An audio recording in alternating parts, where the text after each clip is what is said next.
This is a story about how a book that told a tale about outer beauty, inner goodness, human cruelty, social injustice, and the power and vulnerability of great architecture. I'm talking about a building that was one of the most famous buildings in the world, almost forgotten at one time, left to rot, used as a storage facility, vandalized, damaged, destroyed, until one book saved it. I'm talking about the Hunchback of Notre-Dame and the Cathedral of Notre-Dame. Okay, today we're talking about Victor Hugo's The Hunchback of Notre-Dame. He didn't just create an iconic character with Quasimodo, the Hunchback, but it basically saved the cathedral from destruction and total teardown.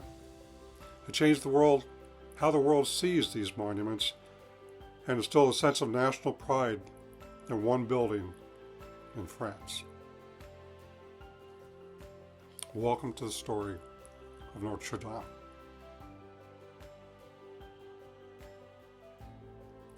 Around 1163, Bishop Maurice de Sully decided they needed a new cathedral dedicated to the Virgin Mary in Paris. The location was the center island, which was all of Paris way back. Christianity first came from the Romans up to Paris in the 1st century. Catholicism was deemed to be a good thing, and the popes in those days were, pretty much royalty. They held basically the same level of influence as kings. So the cornerstone was set in 1163 in the presence of King Louis VII and Pope Alexander III. This connection between royalty and the popes had a big influence on what happened later on in history that led to things not going well for Notre-Dame.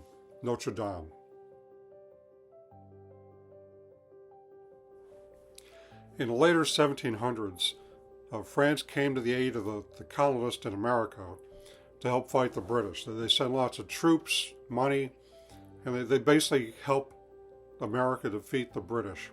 They had just come off a long-time war with the British, the 100-Year War, so they weren't really fans of England. But they were fans of America forming and the colonies becoming its own little independent country.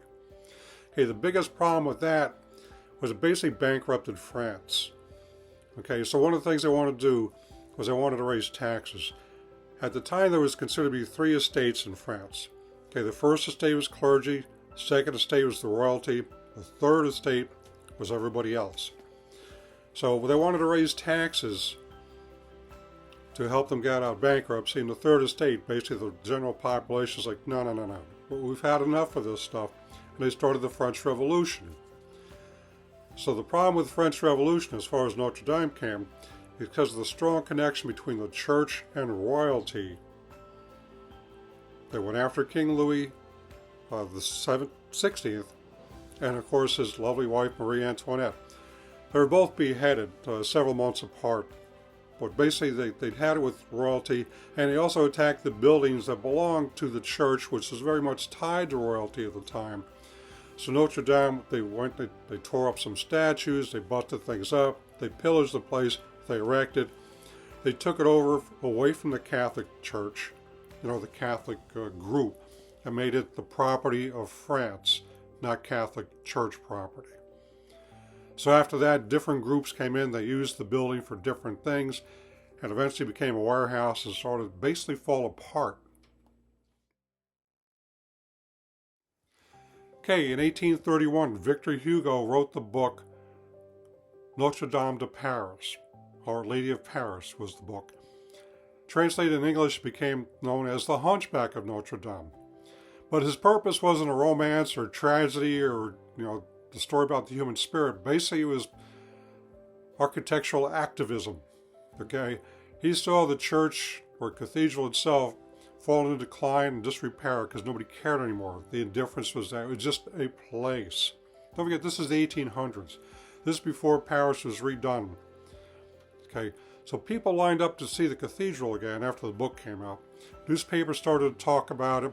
Writers screamed for its preservation. Because don't forget, Notre Dame is literally in the center of Paris. There's a marker in the courtyard in front of Paris, which is basically ground zero for where Paris is located. So right there is where Notre-Dame is located, in the same courtyard. So after the book came out, people started to line up to see the cathedral again. Newspapers started to talk about it. Writers screamed for its preservation. And in 1840, just 9 years after the book came out, the French government finally agreed, we got to fix this place up. So once the decision was made to restore Notre-Dame, architect Eugène Viollet-le-Duc led the rebuild. He added gargoyles because they were also in the book. So it added, it kind of tied the book to the actual cathedral, which is like what Victor Hugo was looking for. Okay, so it went from ruin to Renaissance and became a symbol of national pride. Prior to this, the things like the stained glass windows all removed, all the statues destroyed, decapitated, a lot of the Christian artwork gone. But he started to bring stuff back.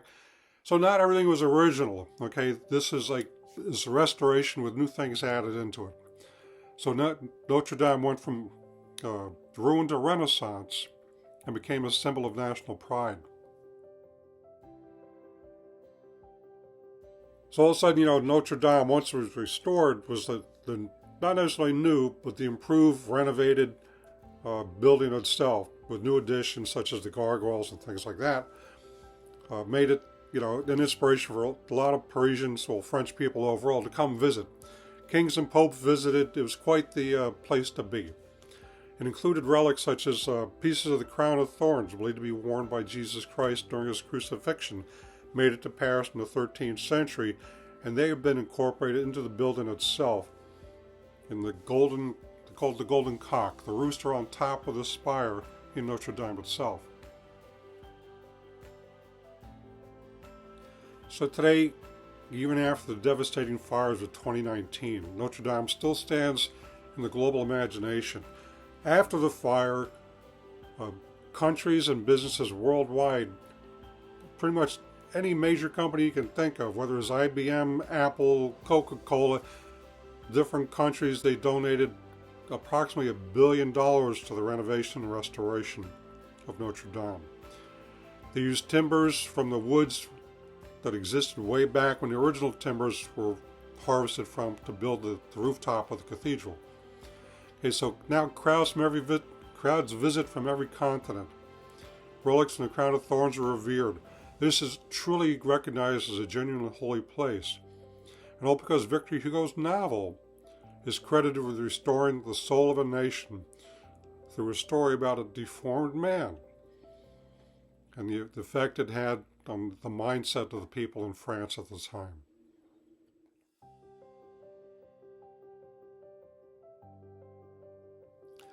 So I'd like to hear from you. If you ever visited Notre-Dame, if you plan to go, or you're just interested in the history of the building, well, let's hear it in the comments section. Does the story change how you see history? Drop your experiences in the comments section below. Last year was the most visited monument or visited location in France altogether. France itself gets over 110 million visitors a year. The majority of them make their way to visit Notre-Dame. So if you like this video, it gave you a new appreciation for medieval architecture or history and how literature changes the world, hit that like button. Subscribe for more history that you never knew you needed. Thanks for watching.